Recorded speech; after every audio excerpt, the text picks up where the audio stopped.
Hello friends, welcome to our channel. இன்றைக்கி வந்துட்டு முட்டையை உடச்சி ஊற்றி பிரியாணி எப்படி செய்யுதுன்னு பார்ப்போம். வாங்க வீடியோக்குள்ளே போயிடுவோம். ஒரு பேனில் எண்ணெயை சுட வச்சுட்டு அடுத்து பட்டை, கிராம்பு, ஏலக்காய் இதெல்லாம் சேர்த்துக்கோங்க. அடுத்து 2 பெரிய வெங்காயம் நீல வாக்கில் நறுக்கி வச்சுருக்கேன். 4 பச்சை மிளகா அதையும் இதோடு சேர்த்து நல்லா வதக்கி எடுத்துடலாம். வெங்காயம் வந்து நல்லா வதங்கிறதுக்குள்ளே நம்ம வந்து பூண்டு, இஞ்சி, அதுக்கப்புறம் 2 தக்காளி 3ஐயும் சேர்த்து நல்லா அரைச்சி பேஸ்ட் மாதிரி எடுத்துக்கலாம். உங்களுக்கு வேண்டான்னா நீங்கள் தக்காளி நறுக்கி கூட போட்டுக்கலாம். இஞ்சி பூண்டு பேஸ்ட் மட்டும் தனியாக சேர்த்துக்கலாம். அதையும் சேர்த்து நல்லா வதங்கினோன்னா ஒரு 2 ஸ்பூன் தயிர் அதையும் போட்டு நல்லா வதக்கிக்கோங்க. அடுத்து ஒரு கைப்பிடி அளவுக்கு கொத்தமல்லியும் புதினாவும் சேர்த்துருக்கேன். நல்லா அலசிட்டு அதில் சேர்த்து நல்லா கலந்து விட்டுக்கோங்க. அடுத்து பிரியாணி மசாலா, அப்புறம் கொஞ்சமாக மிளகாய்த்தூள், இது 2ஐயும் போட்டு நல்லா வதக்கி விட்டு மசாலாவோட பச்சை வாசம் போகிற அளவுக்கு வதக்கிக்கலாம். அடுத்து இதுக்கு தேவையான அளவு தண்ணி சேர்க்குறேன். நான் 1 கப் ரைஸுக்கு 1.25 அளவுக்கு தண்ணி எடுத்திருக்கேன்.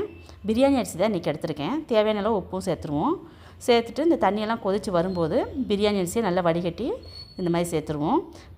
எல்லா பக்கமும் மசாலா கலந்து வர மாதிரி நல்லா கலந்து விட்டுக்கோங்க. இந்த ஸ்டேஜில் அதுக்கப்புறம் தான் நம்ம முட்டையை ஊற்றணும். முட்டையை வந்து ஒரு கிண்ணத்தில் உடச்சி ஊற்றி அதுக்கப்புறம் ஊற்றுங்க.